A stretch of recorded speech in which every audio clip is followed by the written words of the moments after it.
Hey friends, have you ever had the feeling that the weather from the weather report doesn't fit truly the weather you're experiencing in your garden? Then a weather station might help you to just get a better feeling for the weather you're experiencing and just get a little bit more data points to really manage your garden better.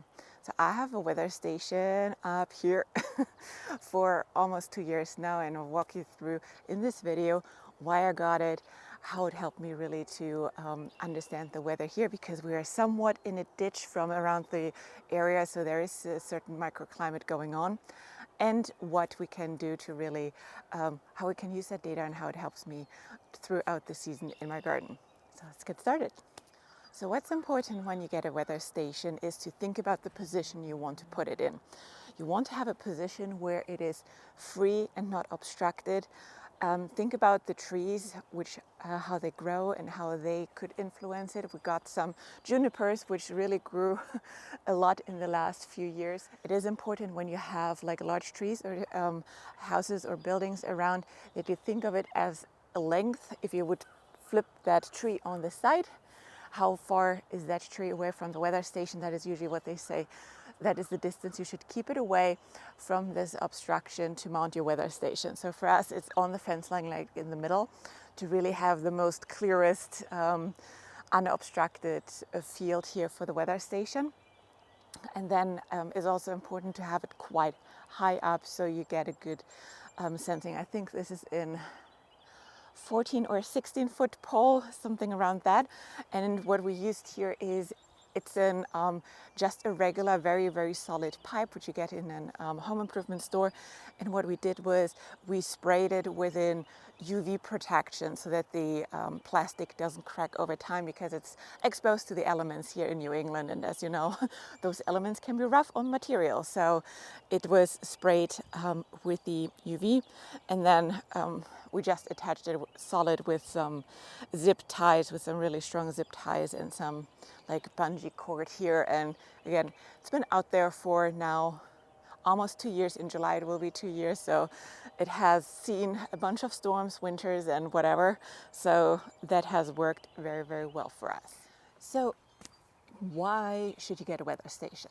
When I started gardening, I recognized pretty quick when I came to those shoulder seasons, like in fall and in spring, that it felt like the forecast never fitted fully to the temperatures I was experiencing.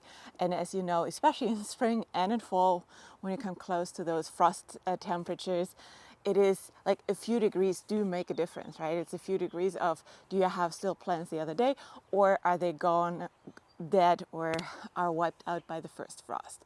So for that reason, it was for me always important to have rather accurate data, and that was really something what the weather station did for me. The other reason was also, ever since I started gardening here, we had very vastly fluctuating seasons in terms of rain. So to really understand also how much rain or water was going down in the garden in the matter of a week was really, really helpful to fine tune the irrigation system and really help to either give it a little bit more water or decide to back off of water and skip a couple waterings with the irrigation. Saves me money in terms of water, but also just make sure that the plants don't get overwatered or anything. Those were, I would argue, the two main reasons to really understand how much rain comes down in like heavy rain summers, or how much rain doesn't come at all if you have some droughts going on. So there's really the two areas where I really enjoy having this weather station. And then when you have, for example, like summer storms going on, we have here sometimes like hurricane winds in the summer or blizzards in the winter. It's interesting to see like to what speeds they go up here, and like what kind of wind speeds you experience to actually see damage around in the garden, and you got to be concerned. So of course nothing what you can do about it, but for me, knowing and seeing the data always helps me to just know what's coming my way, I guess. I enjoy data a lot, let's just say it like this. And with the weather station, so I have the ambient weather station. It's called WS for weather station, I assume, 2902, the smart monitoring, and it comes with the weather station, obviously the main body, which is mounted here outside, but it also has a very, very neat inside monitor where you can see all the stats also from the comfort of your living room or wherever you pop it up. It's really helpful to have those stats together. What it also has is it comes with a really nice app, or you can open the dashboard also on your computer in the browser, where you can check it wherever you go from your phone, which is pretty cool, because with the irrigation I can also monitor from my phone when I'm on business travel, which I'm going to do a lot this year again. It helps me to know I can manipulate, and I know always exactly what's going on in the garden to know that my plants are okay and I'm giving them the water they need.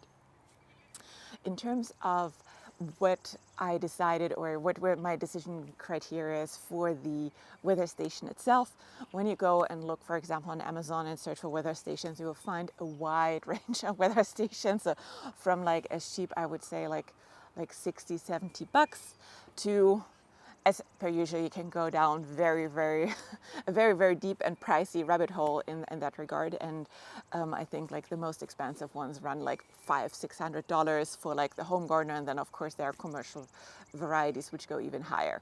So I settled on like a mid-level price for a couple of reasons. One thing which was really important to me was to have that rain gauge, that I'm able to see how much it actually rains. The lower end weather stations don't have that. They have like wind speed and temperature, but they don't have the ability to capture the rain that well. And then just a few more other data points, or just the way the monitor was and the data it shows, the weather station I settled for felt the best for my needs, right? So I could have gone a lot more expensive, but for what reason, if you have the data points you need. And I wasn't sure if it's truly do me, or if it was truly a great purchase at the time. I was hoping that I enjoyed it as much as I did in the end, but you never know, right? So I was a little bit more conservative with the model I chose, and yeah, I'm very happy so far. I also mounted it, so we got it in July 2021 and it's running still on the same pack of batteries ever since. So it's really low battery usage for me, at least here. It connects, I think, over Wi-Fi or Bluetooth to the station in your house, and it was super easy to set up, and the data you get is really cool. What you are also able to do is really to look at your phone and look at the different data points in the app where you go, right? And it's really vast. You can configure it looking at certain date ranges, looking at all the data you need. What is the weather, the humidity, the dew point, which gets important when it comes to frost, the wind speed, and all of those data points, which are really helpful to understand and to look at. Another cool thing which you could do is you can actually be in Weather Station, where Weather Underground gets the data from. So you can connect your weather station data to Weather Underground, and it helps to refine the weather report for your local area, which I thought was really cool. Again, data nerd here, right? And then it's really just helpful to see, again, like I love to see what is the temperature, how has the temperature developing overnight. So for example, it gives you insights in the winter, or like in those shoulder seasons. What I recognized was that we are here, when it comes to the frost in fall, typically 3 to 4 degrees colder than what my general local weather forecast shows me. I'm not sure why that is. We're a little bit in a ditch here. Maybe that is what causes the temperature to go down. But as you can imagine, like when you're deciding should you put a frost cover over your plants or not, 4 degrees make a difference there, right? So for that reason, that's usually really helpful. But the other areas where it is helpful as well is to just understand how much rainfall you have. And typically when I see that I have 2 inches of rainfall already going into the garden from a more wet summer, I know that I will turn off the irrigation for the rest of the week just to make sure that I'm not overwatering any plants, for example, or turn them into a rotten mud pile, right? So it's really cool to have this data. You can also download this data and create your own database of your own local data over time and be able to compare and contrast how the data really looks like over the years. Important to know is the weather station or the provider itself only captures the data for a year. So you need to have some like reminders in your calendar to download your data, like, I don't know, once a quarter or every 6 months, to make sure you don't miss out on data points. If you want to have this year-to-year comparison, I have data going into Google Sheet automatically over an API, so I don't have to think about it. Again, nerd household, but it's really cool to just see how seasons compare with each other in terms of temperatures. That showed me that our February this year was on average like 6 to 7 degrees warmer than the one the year before, right? And it's just nice to see how that season changes. I'm just waiting for us to get upgraded to a zone 7 here, but we'll see. I hope this video was helpful for you to see a weather station might be helpful for you as well, and what you need to consider when you put it up, and what data you can get to really help you with your garden season. So yeah, if you have any other questions, please drop those questions in the comments. I'll try my best to answer them. And yeah, thank you for being here. Subscribe and watch another video.